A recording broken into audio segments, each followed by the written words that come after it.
اور super tax کے نفاذ کی جو جسٹیفیکیشن ہے وہ یہی دی گئی ہے کہ جو بڑی صنعتیں ہیں، جو بڑی انڈسٹریز ہیں، جو بڑی بڑی کپڑا بنانے والی، جو سگریٹ بنانے والی دیگر انڈسٹریز ہیں، اس پر سپر ٹیکس ون ٹائم لگے گا اور عام آدمی پر اس کا کوئی اثر نہیں ہوگا. لیکن ڈیفینیٹلی اس کا جو آج اثر تھا وہ اسٹاک مارکیٹ پہ، آپ کو معلوم ہے اسٹاک مارکیٹ پاکستان میں کریش کر گئی اور ایک موقع پہ کاروباری سرگرمیاں معطل کرنا پڑی، کیونکہ پاکستان کی جو بزنس کمیونٹی ہے غالباً اس نے اس پر اپنے تحفظات کا اظہار کیا، جس سے پاکستان میں آج معاشی صورتحال بڑی گمبھیر رہی. دوسرا، جو اس سے پہلے تنخواہ دار طبقے کا ٹیکس کا ریشو تھا وہ اب پہلے کم تھا، اب اس کو زیادہ کر دیا گیا ہے، اس کو 12% تک کر دیا گیا ہے. یعنی 3 لاکھ سالانہ جس کی آمدن ہے اس سے لے کے 12 لاکھ روپے سالانہ آمدن والوں تک 12% ٹیکس وصول کیا جائے گا. اور سننے میں یہی آ رہا ہے کہ جو سپر ٹیکس کا نفاذ ہے وہ اشرافیہ کسی بھی طریقے سے عام آدمیوں سے اس کی جیبوں سے نکالے گی. بظاہر ایسا لگ رہا ہے، جو ہمیں خبریں آ رہی ہیں کہ شاید اسحاق ڈار کی وطن واپسی کے لیے ہنگامی طور پہ اقدامات کیے جا رہے ہیں. ان تک ڈپلومیٹک جو پاسپورٹ تھا وہ ان تک پہنچا دیے گئے، تمام ضابطے کی کارروائی مکمل کر لی گئی ہے، لیکن کچھ ایسے قانونی پیچیدگیاں ہیں جس پر ابھی غور کیا جا رہا ہے، اور اس کے بعد عید کے بعد شاید کوئی ان کی واپسی کی تاریخ کا اعلان بھی کیا جا سکتا ہے، کیونکہ اسحاق ڈار کی جو لیگل ٹیم ہے وہ اپنے جو اسحاق ڈار کے پاکستان میں مقدمات ہیں اس کا سٹیٹس جاننے کی کوشش کر رہی ہے کہ اس وقت لیٹسٹ سٹیٹس کیا ہے. اور اگر اسحاق ڈار واپس آتے ہیں تو یقیناً، کیونکہ اس وقت غالباً ان کا جو ہے ایبسکونڈر ہے اور مفرور ہے، اشتہاری ہے، تو ان کو گرفتار کیا جائے گا. لیکن اگر وہ راہداری بیل لے لیتے ہیں تو شاید ان کی گرفتاری پھر یقیناً نہیں ہوگی. لیکن یہ بظاہر ایسا لگ رہا ہے کہ شاید جو معاشی صورتحال ہے وہ مفتاح اسماعیل فیصلہ سازی میں شاید اس طرح کے ان کو لبرٹی نہیں ہے، لندن سے ہی فیصلے لینے ہیں، تو پھر اسحاق ڈار یا کہ اس کو سنبھالیں گے، کیونکہ اسحاق ڈار نے اس تمام صورتحال میں جو ٹاپ لیڈرشپ ہے نواز شریف صاحب کے سامنے اپنے کنسرنز رکھے ہیں کہ اس طرح کی معاشی صورتحال سے ہمیں اس کا شدید سیاسی طور پہ نقصان ہو رہا ہے. لیکن ایک اچھی خبر یہ ہے کہ آج جو ہمارے دوست ملک ہے چین، اس کی جو بینک کا جو کنسورشیم تھا اسے پاکستان کو $2 ارب پاکستان کو موصول ہو گئے ہیں. وہ ایک معاشی لحاظ سے ایک اچھی خبر ہے. اور IMF کے بارے میں بھی یہی ہے کہ اگلے 8 سے 10 دن میں پاکستان کو پہلی انسٹالمنٹ مل جائے گی. جب IMF کی انسٹالمنٹ پاکستان میں مل جائے گی تو یقیناً پاکستان میں جو ڈالر کی سپیڈ پچھلے دنوں کل بڑھی ہے، تقریباً 5 روپے کم ہوئی ہے، تو جب اگر IMF کی انسٹالمنٹ آ جاتی ہے تو اور بھی گرے گی. اب چین کی جو انسٹالمنٹ پہنچی ہے پہلی، تو اس سے بھی اب کاروباری ہفتے کے پہلے دن میں یقیناً ڈالر نیچے آئے گا. یہ بڑا حوصلہ افزا خبر ہے. ناظرین، آج حامد میر صاحب نے ایک اپنا غیر ملکی خبر ایجنسی کو انہوں نے انٹرویو دیا ہے، جس میں انہوں نے کہا ہے کہ عمران خان حتمی طور پر یہ فیصلہ کر چکے تھے کہ وہ جو کور کمانڈر پشاور ہیں، جو اس وقت کے DGI تھے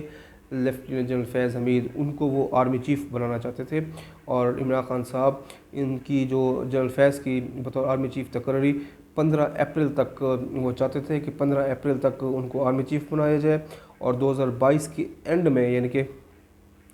اگست سپٹمبر میں ملک میں عام انتخابات کرا دیے جائیں، جنرل الیکشن کرا دیے جائیں. اور حامد میر صاحب کے بقول کہ عمران خان صاحب کا یہی تھا کہ چونکہ ان کے سسٹم سارا ان کو سپورٹ کر رہا ہوگا تو وہ 2/3 میجورٹی لینا چاہتے تھے، اور 2/3 میجورٹی کے بعد وہ پاکستان میں سسٹم ہی چینج کر کے پاکستان کا جو نظام ہے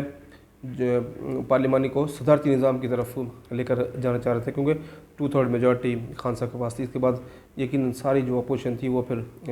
بند گلی میں اور دیوار کے ساتھ لگی ہوتی. تو یہ خبر اس میں ہے. لیکن ایسی خبر ہم بھی نیوز اینڈ ویوز ود حسن خواجہ پہ ہم آپ کے ساتھ شیئر کر چکے ہیں. ہمارے 2 ولاگز ایسے ہیں جس کی ہم نے کڑی سے کڑی ملائی تھی، اور ہم نے بتایا تھا کہ عمران خان صاحب کے فیورٹ تھے جنرل فیض، اور وہ ان کو آرمی چیف بنانا چاہتے تھے. بڑا حامد میر صاحب کی اس خبر کے بعد اب صورتحال آنے والے دنوں میں یقیناً اس پہ بڑا ایک سیاسی طور پہ امپیکٹ آئے گا اور اس پہ چیزیں آگے ڈیولپ ہوں گی، کیونکہ برحال یہ اس میں کچھ نہ کچھ چیزیں ایسی ہیں جو ہم اگر دیکھیں، مثال کے طور پہ عمران خان صاحب بار بار ابھی بھی تحریک عدم اعتماد کے بعد جنرل فیض کے بارے میں اس کے منہ سے ایسی باتیں نکلی ہیں جن سے وہ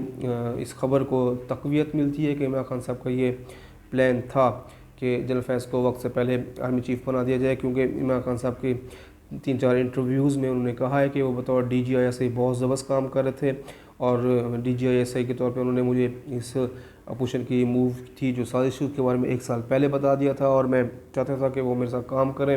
یعنی D G I S I جو تھے وہ عمران خان صاحب کو تمام سیاسی سرگرمیوں سے آگاہ کر رہے تھے اور ان کو بتا رہے تھے، اور چونکہ D G I S I اور پرائم منسٹر آپس میں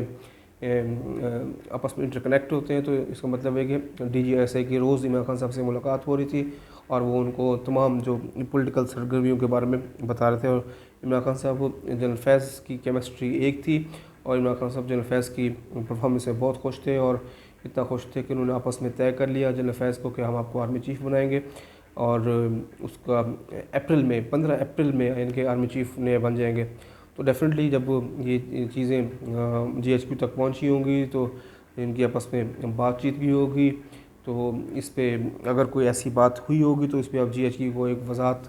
کرنے کی ضرورت ہے کہ کیا عمران خان صاحب نے کبھی ایسی بات سرکاری طور پہ کی تھی، کیونکہ ایسا لگ رہا ہے کہ اس بات میں اس طرح کی وزن ہے کہ جب اگر یہ بات باجوہ صاحب تک پہنچی ہوگی تو باقی جو کور کمانڈرز ہیں ان میں بھی ایک انہوں نے اپنے پوائنٹ آف ویو دیے ہوں گے کہ یہ کس طرح ہو سکتا ہے کہ ایک سینئر جونیئر، کیونکہ جنرل فیض ہم نے ایک وی لاگ کیا تھا کہ کون بنے گا سپہ سالار، اس میں 4 نمبر پر ہیں آرمی چیف کی لسٹ میں، تو بہرحال آرمی میں ایک میکنزم ہے، ایک سسٹم موجود ہے، تو باقی کور کمانڈرز جو ہیں ان کا بھی ایک اپنا نقطہ نظر ہوگا کہ وہ کس طرح کیسے ہو سکتا ہے کہ ایک جونیئر کو فوقیت دیجیے، اور 1.5 سال پہلے یعنی کہ فوج میں کیا 2 آرمی چیف ایک وقت میں کام کر رہے تھے پیرالل، یعنی جنرل باجوہ صاحب تو آرمی چیف تھے، لیکن جنرل فیض کو اگر اس طرح کا پروٹوکول دیا جا رہا تھا اور پہلے سے باتیں ہو رہی تھیں تو یہ بھی ضرورت ہے فوج کی ایز انسٹیٹیوشن، اس پہ بڑا ایک فرق پڑتا ہے۔ یہ بڑی امپورٹنٹ نیوز حامد میر صاحب نے دی ہے۔ دوسرا ناظرین، ایک ویڈیو چل رہی ہے جس کے بارے میں یہ کہا جا رہا ہے کہ یہ جو سابق D G I S I ہیں جنرل شجاع پاشا، ان کی یہ ویڈیو، اور اس ویڈیو میں دیکھیں وہ کس طرح اپنے انسٹیٹیوشن کے بارے میں، اپنے جنرلز کے بارے میں بات کر رہے ہیں، لیکن ہم نے فیکٹ چیک کی ہے، ہم نے اس بارے میں اطلاعات لی ہیں، کچھ ہمارے سینئر جو عسکری ذرائع ہیں ان سے بھی بات چیت ہوئی ہے، اور انہوں نے کنفرم کیا ہے کہ یہ ویڈیو جو سابق ڈی جی آئی ایس ہیں جنرل شجاع پاشا ان کی نہیں ہے۔ شاید پی ٹی آئی کے لوگ جھوٹ کو، پروپیگنڈا کو سچ بنانے کے عادی ہیں، وہ شاید ان کی شکل آپس میں ریزمبلنس تھی تو اس وجہ سے اس کو ہر سوشل میڈیا کے پلیٹ فارم پہ وائرل کیا گیا، مختلف واٹس ایپ گروپ میں وائرل کیا گیا، ٹویٹرز پہ بھرمار تھی، فیس بک، انسٹاگرام، سب جگہ اس پہ بھرمار تھی، اور وہ جو صاحب فرما رہے تھے ان کے بارے میں بھی معلوم ہوا ہے کہ وہ فوج کے ہی انہوں نے بطور کپتان چھوڑ گئے تھے، اگر ان کا نام جو تھا وہ کرنل صاحب تھے، ان کا نام ابھی میرے ذہن میں نہیں ہے، وہ میں ان کا نام اگلی ویڈیو میں آپ تک پہنچا دوں گا۔ تو یہ وہ تھے، جنرل شجاع پاشا صاحب نہیں تھے، لیکن بل پی ٹی آئی کا پروپیگنڈا آپ کو پتہ چل کے وہ کس طرح چیزوں کو بغیر تصدیق کے اور بغیر کسی کنفرمیشن کے بلائنڈلی آگے وہ فارورڈ کر دیتے ہیں۔ تو بہرحال یہ سچویشن اس طرح کی ہے اس وقت۔ دوسری طرف سے جو پی ٹی آئی کے جو ہے سوشل میڈیا ونگز، وہ کسی بھی طریقے پہ چاہتے ہیں کہ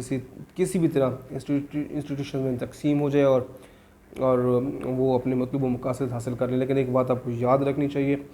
جب تک آرمی چیف بیٹھا ہوا ہے تو آرمی کے جتنے بھی جرنیلز ہیں وہ آرمی چیف کی اس بات کی اوبے کریں گے اور اس کی ہر قسم کی انسٹرکشنز مانیں گے۔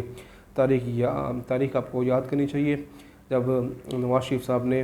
جو آرمی چیف تھے جنرل پرویز مشرف صاحب ان کو برطرف کر دیا تھا، جنرل مشرف صاحب پاکستان میں نہیں تھے، سری لنکا میں تھے، یہ سب باتیں آپ کو معلوم ہوں گی،